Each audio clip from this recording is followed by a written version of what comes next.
Саламатсыздарбы? Японча онлайн курсуна кош келипсиздер. Бүгүн ха, хи, фү, хе, хо тамгалары. Ха тамгасы жазылышы боюнча ушул 3 баскычтан турат. Биринчи баскычта 1, 2, 3. 1, 2, 3. Бул салыштырмалуу оңойраак тамга. Андан кийин ха тамгасы колдонулган сөздөр хай ооба дегенди түшүндүрөт.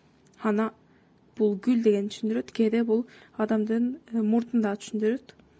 Ха бул тиш деген түшүндүрөт. Же болбосо ха деген жалбырак дегенди да түшүндүрөт.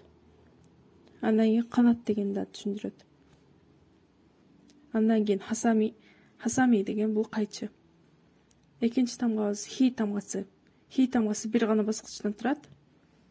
Бул да оңой. 1.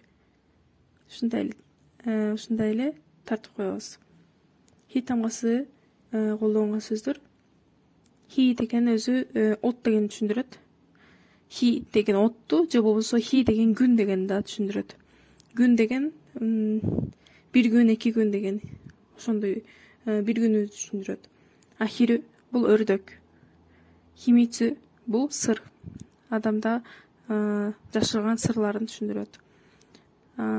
Үчүнчүсү фү тамгасы. Жазылуусу 1, 2, 3, 4 баскычтан туруп, бул кичине оорураак келет.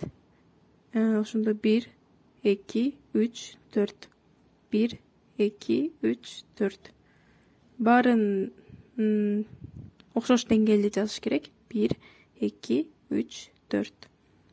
Фү тамгасы колдонгон сөздөр фүне. Фүне бул кеме. Же болбосо кайык. Хифү бул тери. Фүкү бул адамдын кийимин түшүндүрөт. Сайфү деген бул кошелек. Кийинки тамгабыз хе тамгасы. Хе бул дагы оңой, бир гана баскычтан турат. 1, 1, 1.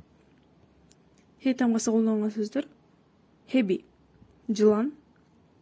Хенжи бул суроо бергендеги жооп кайтып келсе, бул хенжи деген жооп деген түшүндүрөт. Хесо бул адамдын киндиги. Хева бул тынчтык. Акыркы тамгабыз хо тамгасы. Хо тамгасы 4 баскычтан турат. Жазылышы боюнча 1, 2, 3, 4. Бул дагы ха тамгасына окшошуп кетет. 1, 2, 3, 4. Бирок бул жактан маани берүүчү жерибиз ушул жактан ха тамгасында үстүнө чыгып турса, бул жагында үстүнө чыкпайт. Жана 2 сызыкча болот.